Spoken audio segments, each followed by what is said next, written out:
They thought they could erase his legacy with the stroke of a pen. For generations, the Carter family had worked the same 1,500 acres of rich Georgia farmland, land bought with sweat, sacrifice, and hope after the Civil War. But one morning, a letter from the Homeowners Association arrived, declaring his property no longer his. Within weeks, strangers were building on land that had been in his family for over a century. What they didn't know was that Mr. Carter wasn't just going to fight back. He was going to change their lives forever. So how does a man lose everything and still come out on top? Before the chaos began, Thomas Carter's life was defined by rhythm and routine. Every sunrise, he walked the sprawling fields his great-grandfather had purchased in 1871, land once worked by their enslaved ancestors, now a symbol of freedom and dignity. Rows of pecan trees stretched to the horizon, their branches heavy with promise, while cattle grazed lazily under the southern sun. Neighbors respected him, not just for his quiet strength, but for his unwavering commitment to preserving his family's history. But as the small Georgia town grew, new developments began creeping closer to his property line. Outsiders moved in, people who saw his land not as a legacy, but as an opportunity. Whispers about zoning changes, property taxes, and community upgrades started circulating. Thomas brushed them off at first, until the day he discovered just how far they were willing to go to take what was his. At first, the signs were subtle. Surveyor stakes hammered into the edge of Thomas Carter's property, official-looking vehicles parked along the roadside, and strangers photographing his land without a word. He called the county office only to be told they had no record of any activity. Something wasn't right. Weeks later, he received a certified letter from the Homeowners Association of a newly built subdivision a mile away. It claimed that, due to boundary adjustments and unpaid community fees, 1,500 acres of his land had been repossessed and sold at auction. Thomas had never joined an HOA, never agreed to any boundaries but the ones his great-grandfather had drawn with sweat and steel fence posts. Yet the letter spoke as if it was already done. When he drove to the county registrar, the shock deepened. The deed to his land was gone from public records, replaced by parcels marked under different names, all belonging to residents of the HOA. They had split his heritage into dozens of manicured lawns, cul-de-sacs, and backyard pools. Neighbors he'd known for years avoided eye contact.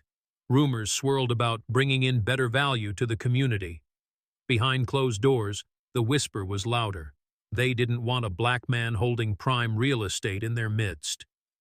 Thomas contacted lawyers, but every meeting ended the same. The paperwork looks airtight, and fighting it will cost more than you can afford. But Thomas wasn't the type to bow his head. He started digging into county records, corporate filings, and HOA board minutes. That's when he uncovered a chilling detail. Many of the HOA members had purchased their homes directly from a developer who had never legally obtained his land in the first place. The fraud was there, hidden in plain sight. Still, exposing them would take more than proof. It would take patience, precision, and a move so bold that the same people who stole from him would never see it coming. And so Thomas began his quiet, calculated plan. A plan that would turn their shiny new houses into the very thing they feared losing most.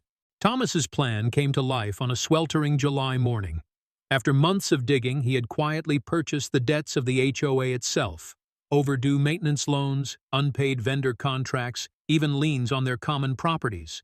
Piece by piece, he became the legal owner of everything they thought was theirs. The HOA board was blindsided. One by one, residents received certified letters, not unlike the one Thomas had received months earlier. Only this time, the notices weren't taking farmland. They were taking homes. Backyards where children played, kitchens where families gathered, and living rooms decorated for decades.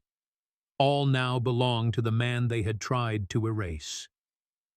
The outrage was immediate. Some pleaded, Others threatened. One board member confronted Thomas in the courthouse parking lot, spitting venom in his face, calling him every slur in the book. But Thomas stood silent, holding the legal documents that made their anger powerless. The moment of truth came at a community meeting packed with residents. The room buzzed with indignation, demanding answers.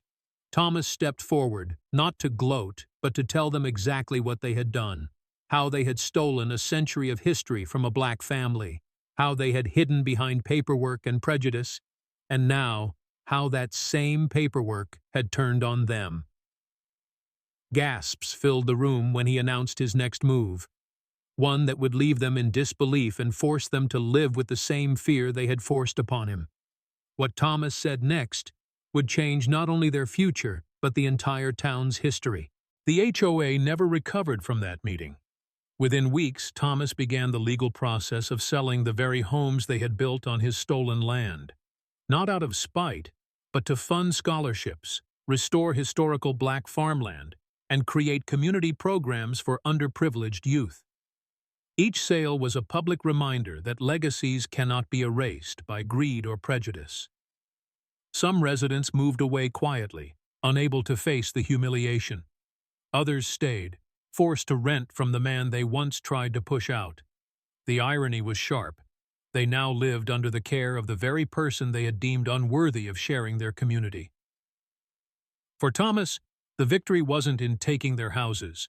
It was in reclaiming the dignity his family had fought for over 150 years. But the deeper truth was bittersweet. Countless other families across America have lost their land without ever getting it back. Their histories, their heritage, gone, buried under subdivisions and shopping malls. Thomas's story was a rare reversal, a reminder that justice is possible, but only if we refuse to stay silent. It asks all of us a difficult question.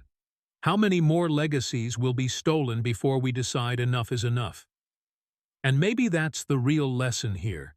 That land, like dignity, is worth protecting at all costs. Because once it's gone, you can't grow it back.